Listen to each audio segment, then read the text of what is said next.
क्या तुमने इसे पहले ही नहीं रोका? तो फिर हमारा नाम ही बदल देना। ये लीजिए आपका अचार।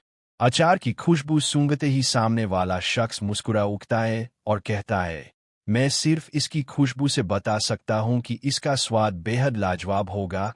यह सुनकर वसुधा के चेहरे पर खुशी साफ दिखाई देती है।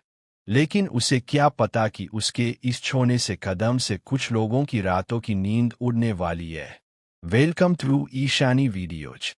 सीरियल वसुधा के आने वाले एपिसोड में दर्शकों को देखने को मिलने वाला है जबरदस्त ड्रामा, बड़ा ट्विस्ट और ऐसी साजिश जो वसुधा की मेहनत को बर्बाद करने की कोशिश करेगी। दरअसल अब वसुधा का अचार का बिजनेस धीरे धीरे रफ्तार पकड़ने लगा है। अपनी मेहनत, लगन और ईमानदारी के दम पर वह एक नई पहचान बनाने की कोशिश कर रही है। दिन रात मेहनत करके वह बेहतरीन अचार तैयार करती है और हर ऑर्डर को पूरा करने में अपना पूरा दिल लगा देती है। लेकिन वसुधा की यह तरक्की किसी को बिल्कुल भी रास नहीं आ रही। सबसे ज्यादा परेशानी हो रही है सारिका को। सारिका यह सोच सोच कर जल रही है कि एक साधारण नौकरानी आखिर इतनी आगे कैसे बढ़ सकती है। उसके मन में बार बार यही सवाल घूम रहा है कि जिस लड़की को उसने हमेशा कमजोर समझा, वही आज अपने दम पर सफलता की सीढ़ियां चढ़ रही है।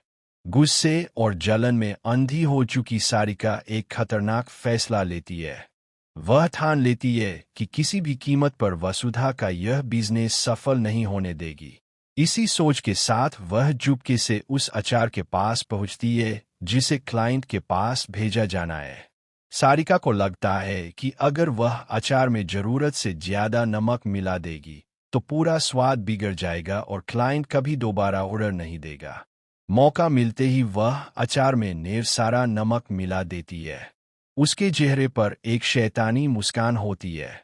उसे पूरा यकीन होता है कि अब वसुधा की सारी मेहनत बर्बाद हो जाएगी। लेकिन किस्मत को शायद कुछ और ही मंजूर था। असल में जिस अचार को सारिका खराब समझ रही थी, उसमें पहले नमक थोड़ा कम था। सारिका की इस हरकत से उल्टा अचार का स्वाद और भी बेहतर हो जाता है। उसे बिल्कुल अंदाजा नहीं होता कि उसकी साजिश ही वसुधा के लिए वरदान बन जाएगी। उधर देव और वसुधा मिलकर अचार की डिलीवरी देकर लौट आते हैं। दोनों के मन में थोड़ी घबराहट भी है क्योंकि यह उनके बिजनेस का